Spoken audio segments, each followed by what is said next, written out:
Quand Dieu cherche un homme à travers qui secouer une génération, il ne choisit pas toujours les plus éloquents ni les plus influents.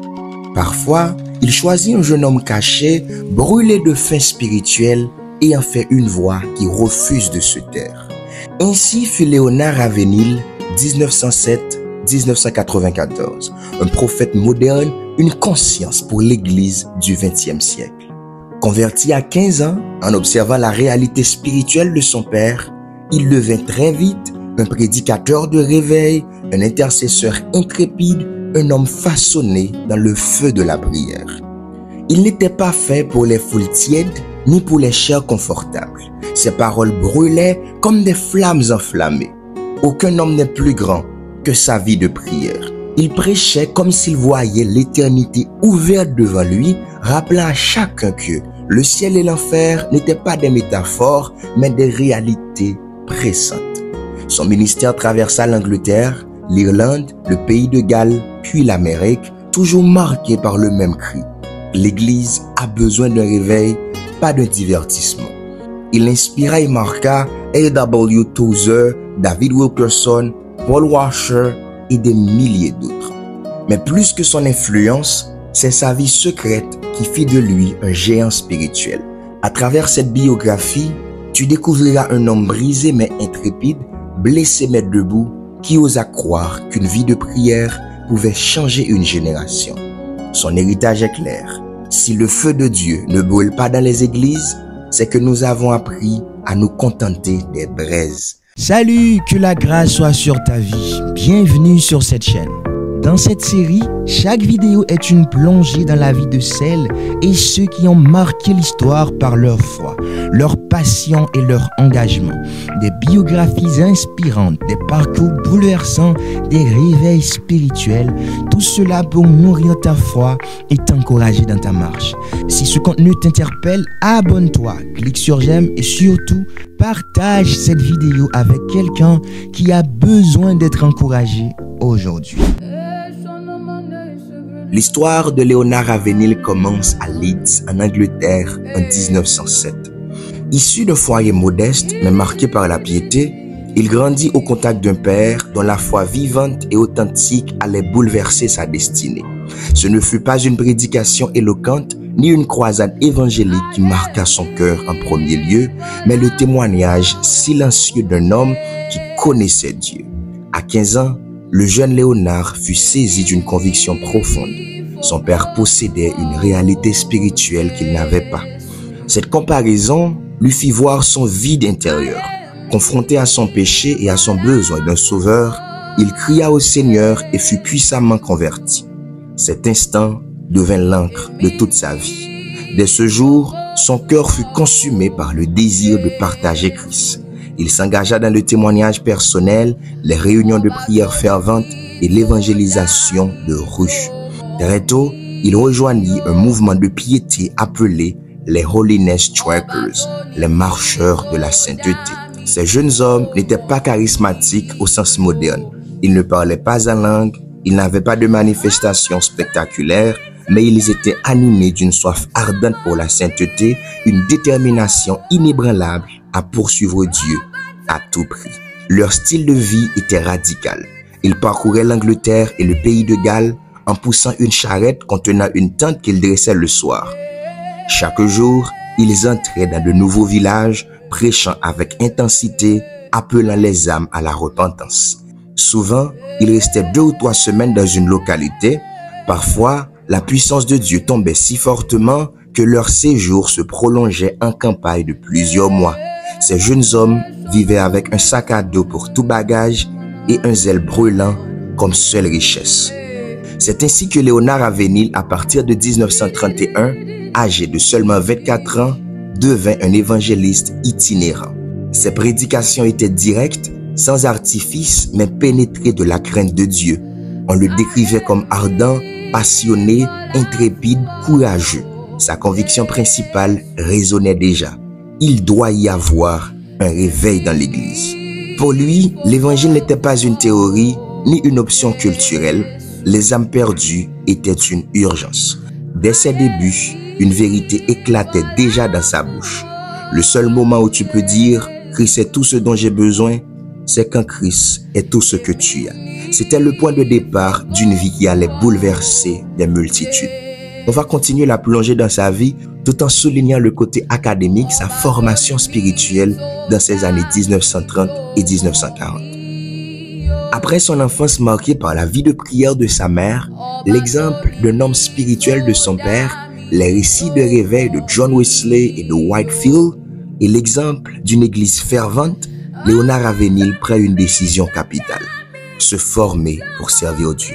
C'est ainsi qu'il intègre le Cliff College, une école biblique méthodiste située dans le Derbyshire en Angleterre, connue pour son accent sur l'évangélisation et le réveil. Le Cliff College n'était pas une université théologique prestigieuse. C'était une pépinière de feu, un lieu où l'on formait des évangélistes de terrain. Là, Ravenhill fut marqué par deux choses. 1. L'importance de la prière et de la sainteté. Les journées commençaient tôt, souvent par de longues heures de dévotion. 2. L'exemple de grands enseignants. Il y eut notamment le professeur Samuel Chadwick, figure respectée du méthodisme, qui influença profondément Ravenhill. Chadwick enseignait que l'Église qui perd l'esprit perd tout. Ses paroles devinrent pour lui une boussole. Ravenhill ne reçut pas seulement des cours, il fut façonné par une atmosphère où l'on respirait le réveil et où l'on attendait de chaque étudiant qu'il vive dans l'intégrité spirituelle. Diplômé, Ravenhill ne choisit pas une carrière pastorale confortable. Il sent que son rôle n'est pas de rester enfermé dans des murs, mais d'aller vers le peuple. Ainsi, dans les années 1930, il rejoint le groupe d'évangélistes surnommé les Holiness Trackers, les marcheurs de la sainteté. Il sillonne l'Angleterre et le pays de Galles, plantant des tentes, prêchant dans les rues, annonçant l'évangile dans les quartiers ouvriers et les villages isolés. Leur vie est faite de privations matérielles, mais de richesses spirituelles. Très vite, Ravenhill se distingue par son intensité. Sa prédication est brute, sans compromis. Il ne cherche pas à plaire, mais à réveiller. Ses messages sont courts, tranchants et provoquent soit des conversions, soit des résistances violentes. Certains l'adorent, d'autres le rejettent, mais nul ne peut rester indifférent. Il répète déjà des phrases qui deviendront sa signature. Aucun homme n'est plus grand que sa vie de prière. Le seul moment où tu peux dire « Christ est tout ce dont j'ai besoin », c'est quand Christ est tout ce que tu as. Ces années d'évangélisation de terrain, nourries par la formation au Cliff College, posent les bases de son futur rôle de prophète du réveil. 3 piliers se gravent dans son cœur. La prière intense est la clé de toute percée. Le réveil est une visitation divine, non une campagne organisée. La sainteté personnelle est la seule plateforme crédible d'un ministère puissant. Ainsi, quand les années 1940 s'achèvent, Ravenhill n'est pas encore une voix internationale, mais il est déjà une épée aiguisée que Dieu s'apprête à brandir. Après les années flamboyantes de campagne d'évangélisation à travers l'Angleterre et le pays de Galles, Léonard Ravenhill entre dans une nouvelle saison. Il a derrière lui des centaines de réunions de réveil, marquées par des larmes, des conversions et des communautés bouleversées. Mais avant que Dieu ne l'élève à un ministère international, il va traverser l'une des épreuves les plus douloureuses de sa vie. Au début des années 1940, Ravenhill épouse Martha, une jeune femme d'origine irlandaise. Leur union devient rapidement un véritable partenariat spirituel. Martha ne sera jamais dans la lumière publique, mais son rôle sera crucial. Soutien constant, compagne de prière et pilier silencieux du ministère. Le jeune couple sert dans diverses campagnes, portant toujours ce même fardeau pour les âmes perdues et l'Église endormie. Il voit encore des conversions authentiques, mais les années qui suivent vont marquer un tournant brutal. En plein ministère, Ravenhill séjourne dans un hôtel qui, une nuit, prend feu. Pour échapper à l'incendie, il est contraint de sauter par la fenêtre. La chute est terrible, son corps est broyé. 7 fractures majeures. Son dos, ses jambes et ses pieds sont gravement atteints. Les médecins sont catégoriques. Dans 11 ans, vous serez infirme et paralysé. Votre dos est brisé, vos jambes ne pourront pas vous soutenir, vous serez inutilisable. Pour un évangéliste itinérant qui vivait sur la route, portant sa voix de ville en ville, c'est une sentence de mort. Mais Ravenhill ne se résigne pas. Il répond simplement « Peut-être que je serai inutile, mais je tiendrai bon ».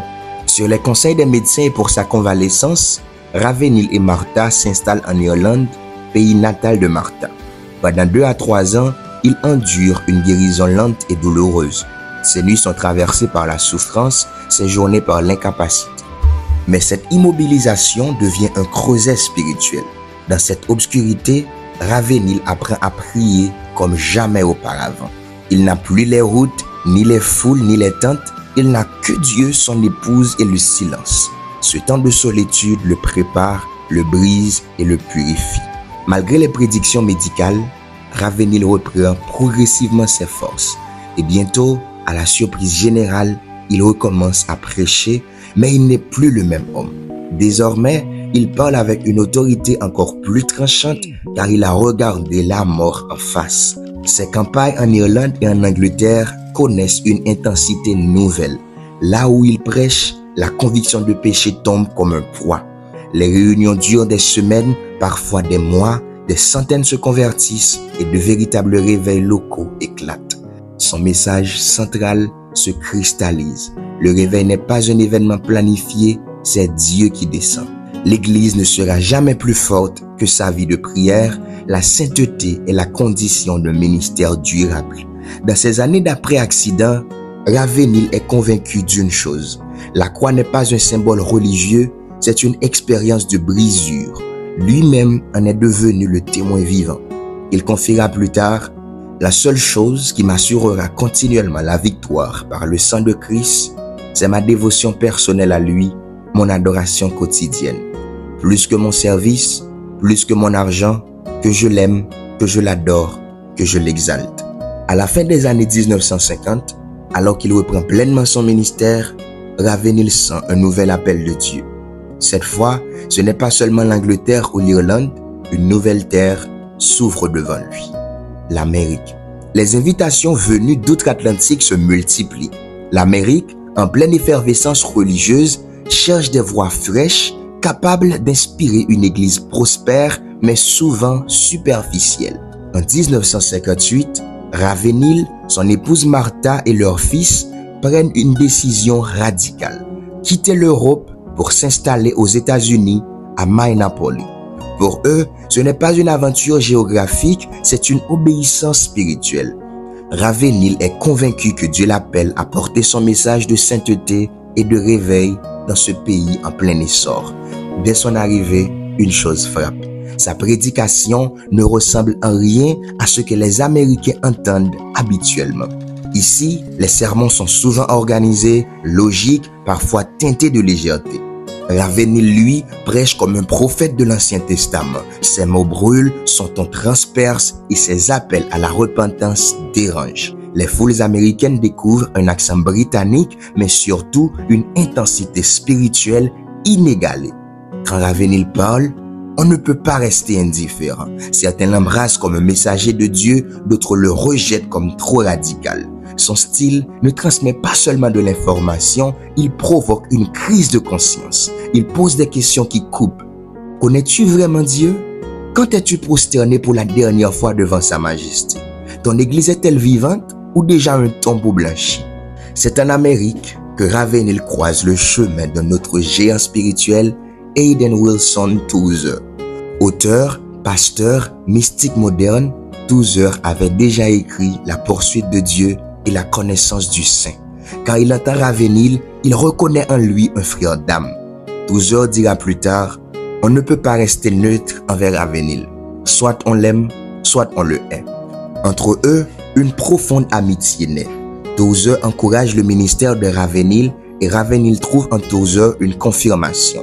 Il n'est pas seul à appeler l'Église à sortir de sa torpeur spirituelle. Alors que la culture religieuse américaine penche déjà vers la croissance numérique, l'attrait des foules et le succès visible, Ravenhill refuse de céder. Pour lui, l'important n'est pas le nombre, mais la profondeur. Il martèle des vérités tranchantes. L'Église n'a jamais eu autant de moyens et jamais eu si peu de puissance. Il y a 1 million de routes qui mènent en enfer, mais pas une seule qui en sort. Le réveil, ce n'est pas un programme d'église, c'est quand Dieu descend. Rapidement, son nom circule. Des étudiants, des pasteurs, des jeunes leaders commencent à rechercher sa compagnie. Certains le trouvent trop dur, mais d'autres reconnaissent que sa voix porte le poids de l'éternité. Son bureau devient un lieu redoutable. Chaque homme qui y entre est confronté à une question simple mais foudroyante. Connais-tu Dieu? À la fin des années 1950, Ravenhill n'a pas encore écrit ses livres les plus connus, mais déjà, il est en train de jeter les bases de son héritage. Son accent sur la prière intense, sur la sainteté sans compromis et sur le besoin vital d'un réveil véritable commence à pénétrer le sol américain. L'homme brisé par les flammes d'un hôtel en ruine est désormais une voix de feu qui brûle au cœur de l'Amérique et cette voix ne cessera de résonner. Leonard Ravenhill est désormais installé aux États-Unis. Son ministère ne se limite plus aux campagnes locales. Il devient une voix prophétique, une alarme dans une église qui s'endurcit et se complaît dans la facilité. Cette décennie sera celle où ses convictions, sa vie de prière et son expérience de la brisure se traduisent en ouvrages puissants et intemporels. Ses sermons ne sont plus seulement des appels à la repentance, ils sont des confrontations directes avec la conscience humaine. Chaque audience se retrouve face à des questions brûlantes. As-tu vraiment connu Dieu ou seulement entendu parler de lui? Ton église vit-elle par la puissance du Saint-Esprit ou par la routine et l'organisation? Les foules sont souvent déconcertées. Il n'offre aucun compromis. Il n'adoucit jamais son message pour plaire aux hommes. Sa voix est une lame, sa présence un feu. Au milieu de cette effervescence, Ravenhill commence à mettre sur papier ce qui brûle dans son cœur. Son premier grand livre, Why Revival Tarries. Dans cet ouvrage, il ne se contente pas seulement d'expliquer pourquoi l'église est stagnante. Il décrit la tiédeur spirituelle, la superficialité et le manque de prière avec une intensité presque prophétique. Chaque chapitre est une alarme, Dieu est réel, le réveil est nécessaire et le temps presse. Ce livre et ceux qui suivront, comme Revival Praying, deviennent des instruments de réveil. Ils circulent rapidement, non seulement aux États-Unis, mais à travers le monde anglophone, touchant pasteurs, leaders et jeunes chrétiens. Derrière ses écrits et sa prédication publique se cache une vie intérieure sans compromis. Ravenhill prie de longues heures chaque jour, il insiste, aucun homme n'est plus grand que sa vie de prière.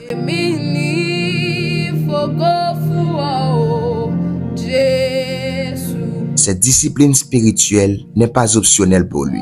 Elle est le carburant de son ministère. Les nuits passées à prier jusqu'aux petites heures du matin, à jeûner et à intercéder pour des villes entières, forgent son autorité et sa clairvoyance prophétique. Les campagnes qu'il mène en Amérique ne sont pas seulement symboliques, elles produisent des fruits tangibles. Des centaines de conversions, des transformations personnelles et même la revitalisation de certaines églises vieillissantes. Mais Ravenhill insiste toujours. Ce n'est pas sa puissance, ce n'est pas son nom, ce n'est pas ses méthodes. Tout vient de Dieu. Son rôle, être fidèle, ardent, persistant et obsédé par la sainteté. Pendant ces années, son message se résume à quelques lignes qui frappent profondément. L'Église a beaucoup d'activités, mais peu de puissance. Le réveil n'est pas une campagne programmée, c'est la visitation du Saint-Esprit. Son héritage commence à se cristalliser. Il est désormais reconnu comme l'un des plus grands appels au réveil du XXe siècle.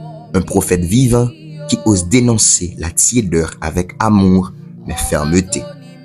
Après la publication de ses livres et ses campagnes en Amérique, Leonard Ravenhill entre dans une phase de maturité spirituelle et d'influence mondiale. Ses expériences d'accident, de convalescence, de prière profonde et de prédication ardente forment désormais un ministère mûr, prophétique et international. Les années 1970 voient Ravenhill devenir un guide spirituel recherche. Pasteur, évangéliste, leader d'église et étudiant biblique affluent vers lui pour apprendre non seulement des méthodes, mais surtout la vie intérieure nécessaire pour un ministère puissant. Il ne transmet pas des techniques, mais une philosophie radicale. La sainteté personnelle précède toute influence. La prière intense est le moteur de tout réveil. Le succès visible sans profondeur spirituelle est inutile. Chaque rencontre avec Ravenhill est une expérience de confrontation avec Dieu. Les visiteurs repartent bouleversés, stimulés et parfois secoués au plus profond de leur âme. Grâce à ses livres et à ses conférences, Ravenhill devient connu à travers le monde. Ses enseignements franchissent les frontières de l'Amérique et atteignent l'Angleterre, l'Australie, l'Afrique, l'Asie et même Haïti. Partout, il est accueilli comme une voix de réveil, un prophète qui exhorte l'Église à revenir à l'essentiel. Malgré cette reconnaissance, Ravenhill reste humble et inaccessible aux flatteries. Il insiste toujours: je ne cherche pas la gloire des hommes, je veux être l'un des 10 hommes les plus recherchés en enfer.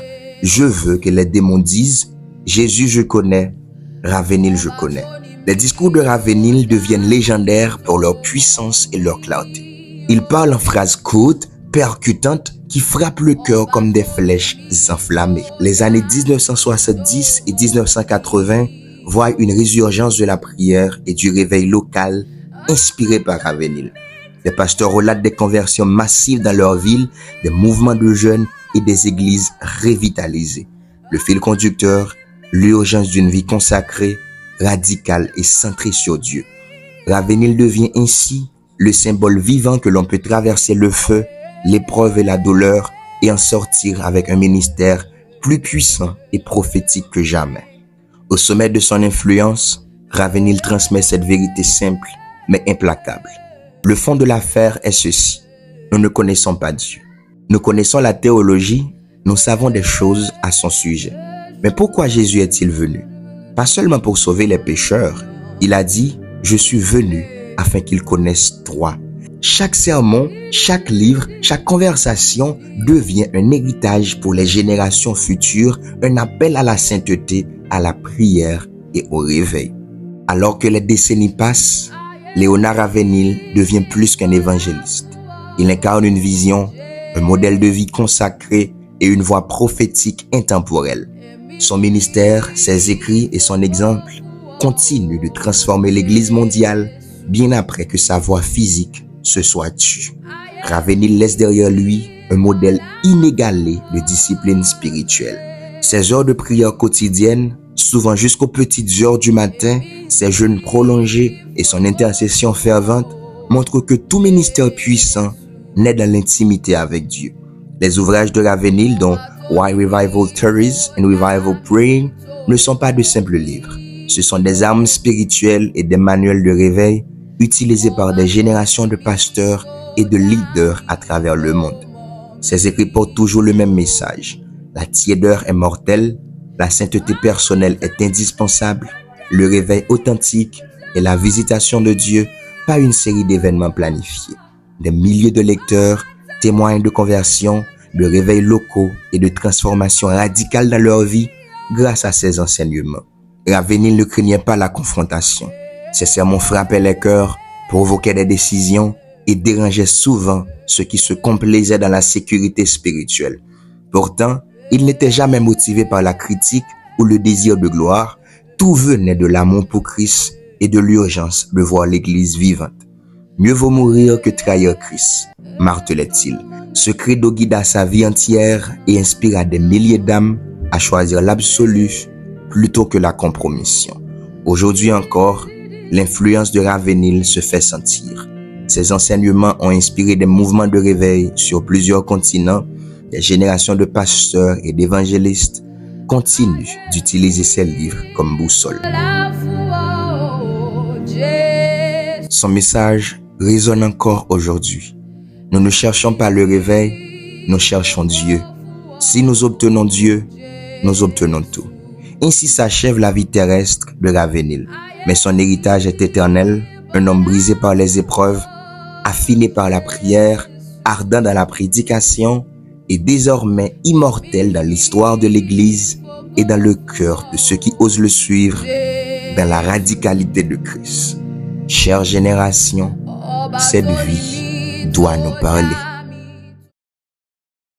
Chers amis, chers concitoyens des saints, merci d'avoir pris le temps de découvrir cette histoire puissante de foi, d'obéissance et de réveil spirituel à travers cette vie. Si cette vidéo vous a touché, Si elle vous a inspiré ou enseigné quelque chose de précieux, je vous invite à cliquer sur j'aime. Cela aide énormément la chaîne à grandir. Abonnez-vous dès maintenant pour ne rien manquer des prochaines vidéos sur les géants de la foi, les réveils spirituels et les messages qui transforment. Et surtout, partagez cette vidéo autour de vous, dans votre église, sur vos réseaux, avec vos amis, car plus que jamais, nous avons besoin de raviver la flamme du Saint-Esprit dans notre génération. Merci de faire partie de cette aventure. Que Dieu vous bénisse abondamment et vous garde dans sa paix.